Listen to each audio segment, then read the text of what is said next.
tidak menyenangkan tadi. Jadi yang pertama tadi apa? Memaafkan diri kita. Yang kedua, memaafkan siapapun yang menyakiti kita. Yang ketiga, ini level terberat. Tapi trust me, kalau ini bisa dilakukan, keluar dari sini kalian bertumbuh menjadi versi terbaik kalian. Apa? Mendoakan orang yang menyakiti kita. Itu susah. Susah banget. Tapi coba lakukan itu. Doanya silakan. Kalau kata guru saya, berdoalah seperti kita curhat. Ya Allah, saya sakit hati sama mantan saya. Dia menyakiti saya. Tapi saya doakan semoga kedepannya dia nggak pernah menyakiti siapapun. Lalu berharap dan semoga dengan mendoakan kebaikan bagi dia akan datang kebahagiaan buat saya. Mintanya ke siapa? Tapi itu sulit karena syaratnya harus ikhlas. Bukan saya yang ngomong. Ini di dalam psikologi Islam. Karena kenapa orang stres terjadi?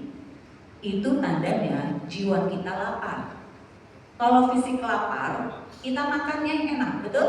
Betul. Ada clean eating. Kalau mau diet sekarang banyak caranya, ya enggak? Intermittent dan lain-lain. Fisik. Tapi pernah nggak kepikiran bagaimana kasih makan jiwa? Ternyata dalam psikologi Islam mengatakan seseorang yang mudah terkena depresi, overthinking, kecemasan, bipolar, dan sejuta mental illness lainnya, tandanya hubungan kita dengan Allah itu sudah jauh. Karena kalau hubungan kita dekat dengan Sang Pencipta, bukan berarti tidak ada rasa sakit, ada, tapi jiwa kita lebih mampu menerima kondisi itu. Kalaupun sakit levelnya nggak 10, levelnya 5. Kalaupun sakit level dendamnya nggak 8, 2. Karena ngerti ini tentang aku. Jadi yang pertama tadi apa? Memaafkan diri sendiri. Yang kedua? Yang ketiga? Kalau udah sampai tahap doakan, tanpa disadari jiwa kita sudah menggunting dengan masa lalu, dan Bapak Ibu bisa lihat bagaimana kita melangkah. Indikatornya apa ketika kita sudah memaafkan? Ketika kita bertemu orang itu, atau ketika kita mengingat masa itu, kita udah nggak ada rasa nyes di sini, tapi kita bisa ngomong ini, be there, gue pernah di posisi itu, dan I'm fine today. Itu artinya kalian sudah berhasil berdamai dengan masa lalu. Kuncinya itu. Karena hari ini banyak banget materi dan keren-keren sampai nanti sore. Tapi kalau nggak dimulai dengan 3 cara tadi, maka percayalah hari ini akan menjadi ilmu aja, tapi nggak menjadi karakter. Sebaik-baiknya ilmu adalah yang menjadi karakter. Oke, siap ibu-ibu semuanya? Siap. Bapak siapa? Siap. Ya, oke, boleh next ya. Selanjutnya kita lihat nih, setelah udah berdamai dengan sendiri, luka batin itu adalah ini, karena kehilangan, rasa sedih, rasa yang gak nyaman, itu menimbulkan luka. Kalau di fisik, kita bisa ngobatin cepat. Yang susah itu di batin. Seorang psikolog aja nggak tahu Bapak Ibu punya tekanan batin seberapa dalam, saya nggak tahu. Kecuali Bapak Ibu cerita sama saya. Saya nggak tahu Ibu seberapa banyak Ibu punya luka batin. Kecuali Ibu cerita sama saya. Karena kalau bicara jiwa, yang tahu diri kita itu adalah kita. Bahkan saya suka ngomong ini sama semua orang. It's okay not to be okay. Gak apa-apa sedih, gak apa-apa terpuruk, gak apa-apa nangis karena rasa sedih, marah, dan itu semuanya itu adalah rasa yang diberikan oleh Sang Pencipta kepada kita. Tapi punya limit, jangan dinikmati sedihnya, jangan diperdalam sedihnya. Cukup, saya nangis, tapi setelah itu harus bagaimana? Yang membedakan mental sehat dan mental gak baik-baik aja, kalau yang mental sehat, begitu dia kena masalah, sedih, terpuruk, pasti. Yang berbicara pun kalau kena masalah, terpuruk.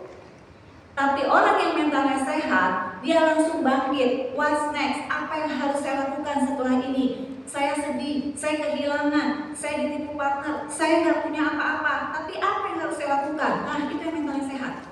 Kalau yang mentalnya kurang baik, saya nggak bilang mentalnya sakit ya, tapi yang mentalnya lagi nggak baik-baik aja, begitu kena hantaman dalam hidup, pasti dia menyalahkan. Pertama, menyalahkan diri sendiri. Emang gue layak diginiin, emang aku nggak pantas, emang aku tuh kayak gini ya, emang aku, nah.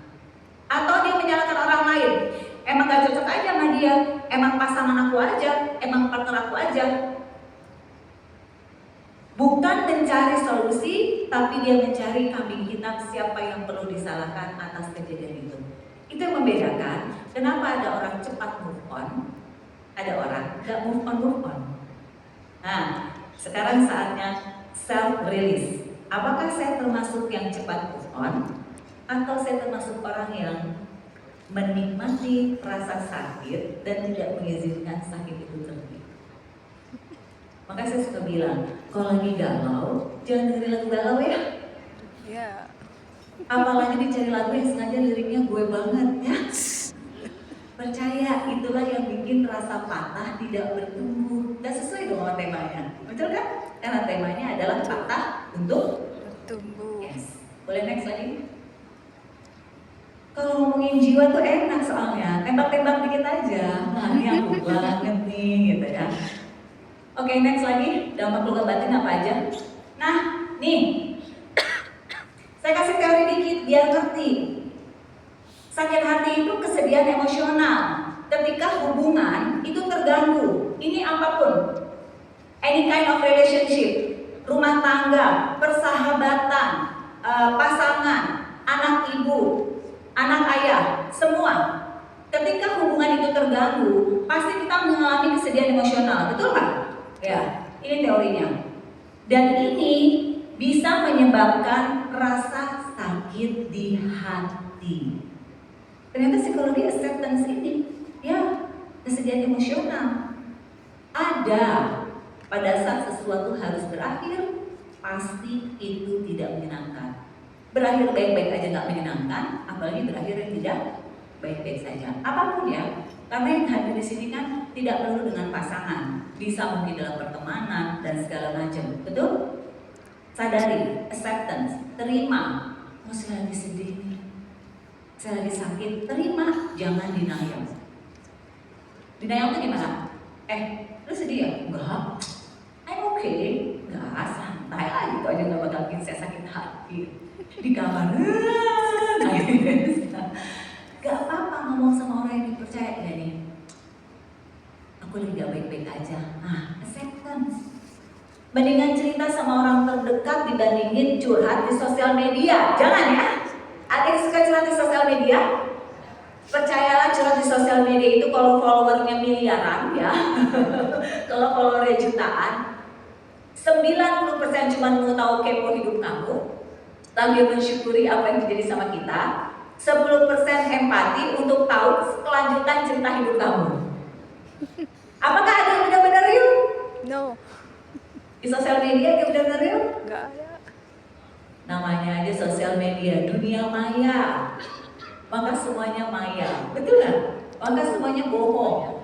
Lalu kita aja sekarang kalau foto pakai filter ya nggak Bu? Tuh.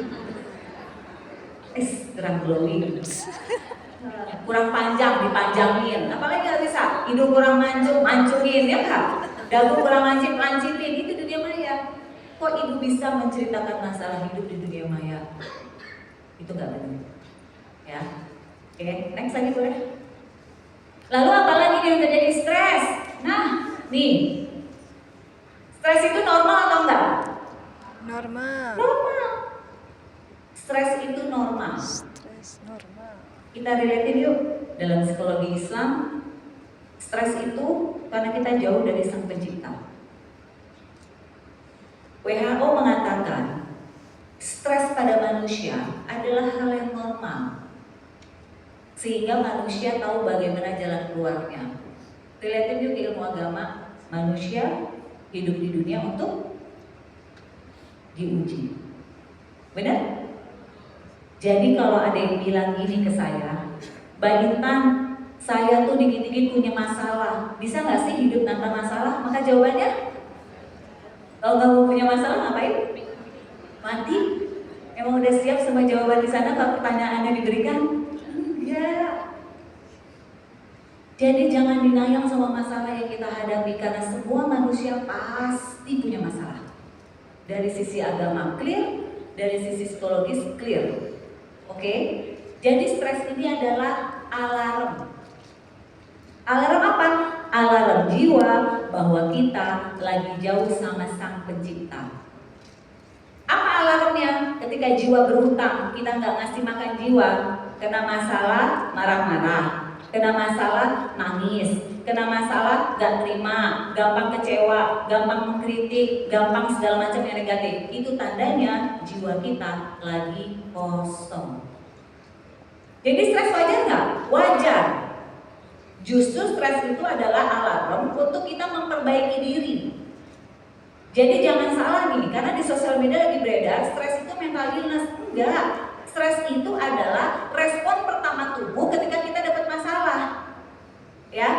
Jadi ibu jangan cepat-cepat mendiagnosa diri sendiri. Baitan kayaknya aku kena kesehatan mental, aku kena mental. Nah sekarang itu biasanya. Aku stres. Stres apa? Ujian. Karena mau ujian jadi aku stres. Anak sekarang bilangnya mau ujian stres loh. Dan stres itu dibilangnya sakit jiwa. Enggak ada. Stres itu alarm tubuh. Tapi stres itu bisa jadi pintu Bapak Ibu. Pintu apa? Jika stres tidak segera ditangani atau dipulihkan, maka stres menjadi pintu mental illness. Ngomong mental illness itu takut banget. Mudah-mudahan kita ketemunya gini aja ya, ngobrol-ngobrol aja. Jangan sampai ada yang jadi klien saya di kliniknya. Karena mental illness itu sedih. Stres yang tidak tertangani jadi depresi. Mulai susah tidur. Tidur harus mulai pakai obat. Gak mau makan atau makan berlebih. Mulai menarik diri. Merasa diri gak mampu. Kalau depresinya didiemin, mulai masuk ke kecemasan. Apa kecemasan? Gak yakin, kayaknya aku gak bisa deh. Gak deh. Berada di ruang rame, kayaknya gak pede. Kayaknya semua orang ngeliatin aku nih. Padahal semula kita baik-baik aja. Dari anxiety disorder muncullah ke overthinking. Ini temenan nih cemas sama overthinking nih. Tauhid dia tuh, kalau aku begini nanti begini nggak ya? Pasti nih ya, dia tuh begini. Bisa aja dia minta maaf paling di belakang aku begini-begini. Iya. Dari overthinking, selamat datang di dunia mental illness. Ada bipolar, ada schizophrenia, halusinasi. Bahkan yang terparah, semoga Allah jaga kita semua, angka bunuh diri tinggi banget. Bermula dari stres yang tidak tertangani, ternyata itulah pintu awal masuk ke mental illness. Jadi mendingan sekarang nih yang datang, alhamdulillah loh datang untuk mencari kekuatan, betul nggak? Nah, biar ilmunya jadi karakter, jangan lupa maafin dulu nih. Jadi sampai dengar ini, memaafkan apapun hal yang membuat kalian sakit. Ini tentang memandang masalah dari sudut pandang yang berbeda. Kenapa hari ini datang ke sini Bapak Ibu? Pengen bertumbuh, punya luka, punya kecewa. Kenapa datang? Karena mengalami kondisi itu. Kenapa mengalami kondisi itu datang? Mungkin bisa jadi disinilah awalnya hidayah Allah kepada Bapak Ibu semua untuk jauh lebih baik. Karena dalam ilmu dunianya, kalau Islam kan bilang hidayah, betul kan? Hidayah itu milik Allah, bukan milik saya. Dalam ilmu psikologinya, self awareness. Ketika belajar, kita harus dapat kesadaran. Why is it important for me untuk berubah? Kenapa ini penting buat saya untuk berubah? Karena kalau ada kesadaran, kita masuk ke level kedua, self learning. Kita jadi mau belajar. Kenapa ya? Kok dulu saya bisa dikhianati sama sahabat saya? Kenapa ya? Partner bisnis saya kok bisa menipu saya? Kenapa ya? Kok pasangan saya berselingkuh dari saya? Belajar nggak? Belajar. Setelah belajar, insya Allah dinamakan self development. Menjadilah diri kita yang baru. Bapak Ibu, saya kasih tahu teori bola karet. Bola karet, kalau dihempas ke bawah, pasti dia mantulnya lebih tinggi daripada pertama kali dia dimantulkan. Betul? Apa yang membedakan? Ada juga bola karet yang diam aja di bawah. ketika bawahnya lembek, betul nggak? Kalau bawahnya lantai, otomatis bola karet akan lebih tinggi. Itulah jiwa analoginya. Kalau kita dihempas masalah di diri kita nih, ya, bola karetnya diri kita nih, dihempas ke bawah, kita memilih untuk menerima, memilih untuk menikmati, gak mau lepas, gak mau let go, gak mau menggunting rasa sakit, selamat. Anda yang membuat bola karet itu atau diri kalian terpendam di bawah dan gak bisa muncul ke atas. Atau kalian pilih tantangan ke bawah, menjadikan kalian pintar, belajar, berkembang, dan insya Allah saya banyak ketemu atas izin Allah orang-orang yang tadinya di titik nol, sekarang hebatnya jauh lebih hebat daripada pertama kali dia dijatuhkan. Dan harapan saya semua yang ada di sini apapun masalahnya, semoga kalian lebih hebat dari kalian kemarin. Harus. Tentang mental, bangkit itu dari diri kita, mau atau enggak. Ya, kuncinya tuh di kita. Dan stres normal. Jangan merasa bersalah karena stres. Stres alarm. Ada yang harus saya perbaiki dari diri saya. Fisik, demam, betul nggak? Orang bilang demam itu sakit, padahal ilmu kedokteran bilang apa? Demam, reaksi tubuh dalam apa? Menyerang ada virus atau bakteri, benar nggak? Betul. Tapi karena kita nggak tahu tuh demam diturunin terus, benar nggak? Sama kan? Jadi kalau soal stres, soal jiwa, bola di tangan Bapak Ibu semua. Take it or let go. Oke, next.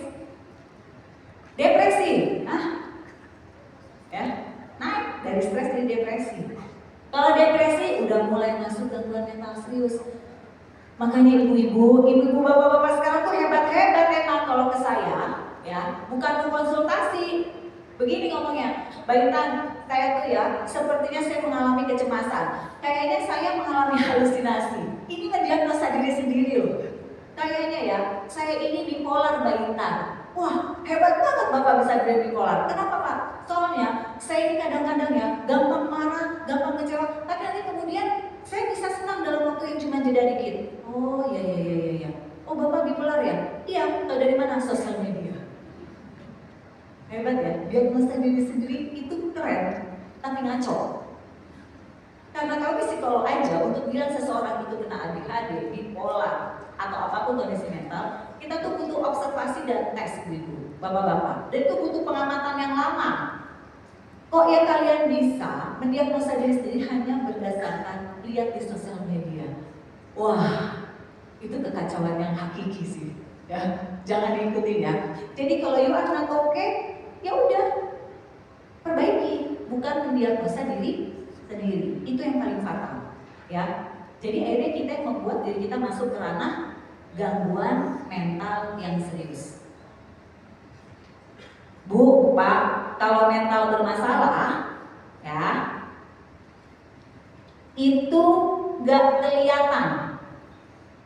Berbeda kalau fisik kita yang sakit, betul nggak? Badan jadi kurus, demam, dan lain-lain. Kebanyakan orang yang datang ke saya di klinik yang mentalnya rapuh-rapuh, pasti penampilannya keren-keren kebanyakan. Ganteng, cantik, wah penampilannya keren. Tapi 10 menit duduk di hadapan saya, itu cover fisiknya yang begitu gagah, runtuh semuanya. Jadi dia mengcover dirinya. Kalau jiwa memang gak ada yang tahu diri kita. Jadi Bapak Ibu kalau udah ada sinyal-sinyal dalam diri kita, perbaiki. Karena sekarang banyak banget. Mudah-mudahan gak ada di sini ya. Orang-orang sukses loh. Secara materi Masya Allah. Saya gak ngerti kenapa dia bisa kena ini. Tapi halusinasinya besar. Dia merasa ada yang bisikin, merasa melihat sesuatu. Dalam ini psikologi skizofrenia. Jadi dia merasa gak tenang. Karena apa? Ada yang ngikutin terus. Kenapa? Karena dia menciptakan dunia khayalannya sendiri. Itu bahayanya kalau mental tidak dipahami baik-baik. Dimulai dari pintu stres tadi. Intinya pintu stres tadi. Nanti di akhir saya kasih tahu ya bagaimana psikologi Islam menangani stres tadi sehingga nggak jadi pintu awal memasuki mental illness. Oke? Boleh lagi next? Penting menjaga kesehatan, kualitas hidup, Bu, Pak. Manusia itu bergerak karena otak atau pikiran? Karena ini apa karena ini? Hati. Ayo Bapak, kita bergerak nih karena otak atau karena hati? Otak, hati. Oke, ibu-ibu? Hati, otak. Ih, cakep. Ibu siapa Bu namanya Bu? Ibu Evi. Nih, saya mau lurusin ya. Kita masuk ilmu neuroscience sedikit boleh ya? Kepala kita ini adalah otak atau sesemua hal yang kita alami tersimpan memori di otak, brain. Saya ngomong dari tadi, ratusan kata yang saya ucapkan itu perintah otak. Saya jalan ke kanan, saya jalan ke kiri, saya pegang mic, saya mau turun atau enggak, itu perintah otak. Maka dikatakan otak itu pusat data. Kenapa? Makanya kalau operasi otak, ini dari dokter di sini ya, tengkorak itu paling susah dibelahnya, harus khusus pakai gergaji. Insya Allah ya, Allah mengcover otak kita, chip kita. Tapi otak mendapatkan inputnya dari siapa? Dari hati. Dari hati. Relate ya? Relate. Ada hadis yang mengatakan ada segumpal daging, jika daging itu baik maka perilaku itu Baik. Jika segumpal daging itu buruk maka Buruk. perilaku itu buruk. Apa segumpal daging itu? Hati. Hati Kolbu. adalah jiwa. Jadi kenapa saya bilang maafin, doain, let go, putuskan. Karena menyimpan dendam di sini, maka otak memerintahkan tubuh untuk terus benci orang itu. Contoh, saya datang, ibu nggak suka nih sama saya, ya, nggak suka, rasa gak enaknya di sini, betul nggak? Beda, nggak suka tuh di sini. Aduh, ada Intan lagi males banget. Kita nggak usah ngomong, di hati aja ngomongnya, tapi otak menerima sinyal itu.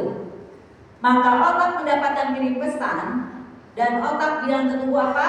Di depan ada Intan, ini orangnya, Intan orangnya kayak gini. Nah itu tubuh belok kanan, karena tahu ada pintu. Betul nggak? Kenapa kita kalau ketemu orang yang kita benci, kita harus cenderung menghindar, betul nggak?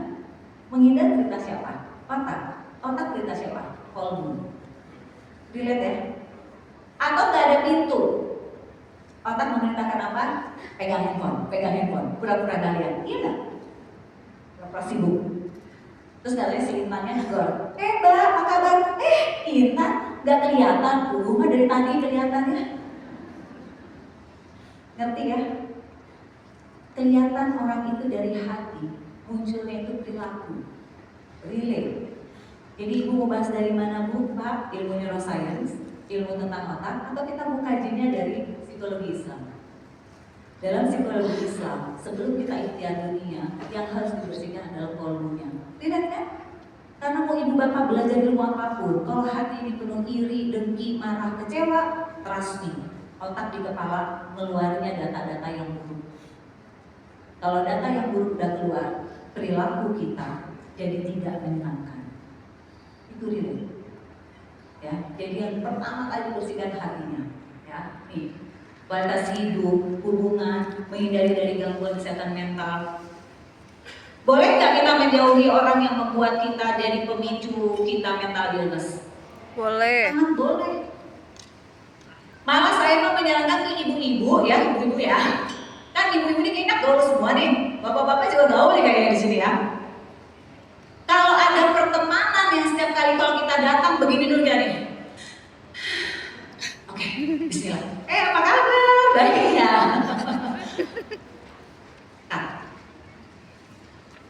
Karena pertemanan yang baik, persahabatan yang baik, itu kita bertemu tuh senang. Hati itu bahagia.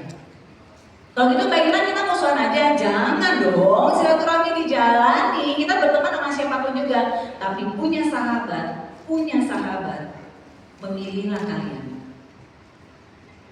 Karena tahu ya, ada yang kisah di Islam, ada pertemanan dengan penjual minyak wangi, maka wangi kita akan sama. Betul? Itu kalau ditarik ke ilmu psikologi dalam relationship, itu keren banget.